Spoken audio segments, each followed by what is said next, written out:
SprintCarUnlimited.com, coming to you from Selinsgrove Speedway. We're here with winner Chase Dietz. And Chase, finally, I mean, normally I'm saying second place. Winner sounds a whole lot better. I like that.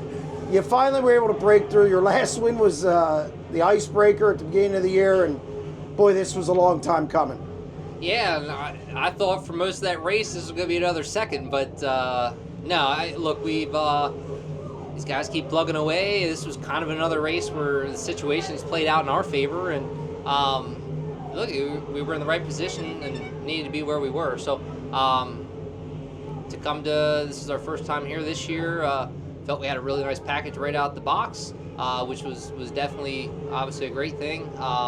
Give us a couple notes moving through the rest of the year here, more focused on like Speed Week when we get back. But yeah, just can't say enough about the team here between Tommy, Jeff, and Isaac. They're just doing one hell of a job, giving me a safe and fast race car, and at that point I just got to do my job. So continue to talk about it, night after night, week after week, but it's a whole team effort.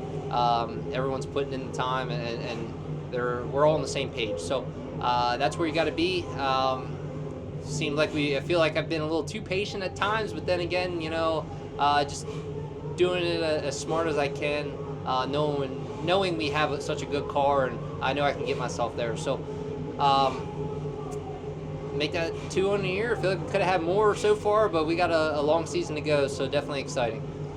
You looked like you were going to settle for a second. Jake Kirkland was holding you guys off, looked really good out front, and you catch that caution. What was your thought process going into that restart where you were able to get inside of them and then off to kind of maybe weed them out a little bit and get a run down the backstretch and take the lead? Is that kind of what your process was on that restart? Yeah, I mean, look, for the way the track was tonight, it was extremely fast, so it was my only shot I had at that point, especially being in clean air. He was going to be out there out front, no traffic, he was going to hit. So, on the restart, his motor stumbled pretty bad, and I was able to kind of stay right on him up to the cone, and he kind of ran a little lower than he had been running, which I kind of figured, but I knew he wasn't going to go hit the bottom, and I was just hoping the thing was going to feel a little bit more stuck than I was kind of, beginning and middle of the race. So when I entered there, it stayed where I wanted it to, and I was able to drive across. So just one of them situations you got to take advantage of, and I was in position I could. And after that, clean air is a big advantage. So then the car felt excellent. And some of that was just being out front, but we had a late restart. I wasn't all too concerned. I was more concerned about fuel at that point, and as long as I got a good clean start, motor didn't stumble, we were going to be fine. So I was able to kind of run the middle, bottom, both corners, and that was the end of it. So Tommy gave me a great car. We were in position, and that's all we can ask for. That restart came with 1 to go. You had Danny behind you. Did any thoughts like, oh, here we go again, just... Yeah, I feel like, obviously I got Danny at the icebreaker, but, he got me back there a couple times here this year.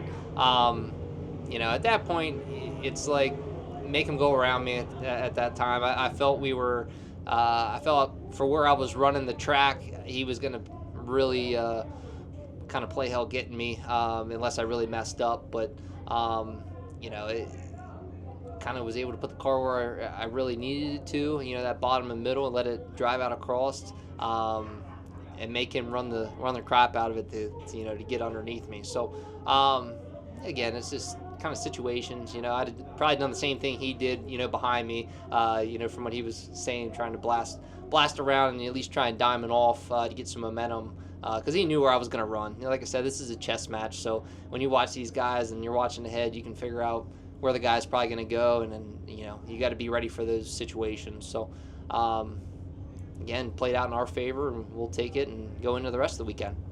You looked pretty good last week, finished second against the World of Outlaws. You win tonight. You're going to Lincoln tomorrow, I understand. But next week, looking ahead, big weekend at Port Royal Speedway. Got to feel good about the position you're in, how this team is performing, how the car feels, and the results going into High Limit coming into the area for the Weicker. Yeah, look, this is it's a whole mental game. So when you can take momentum, especially into a big week that's coming up, that's what you want to do.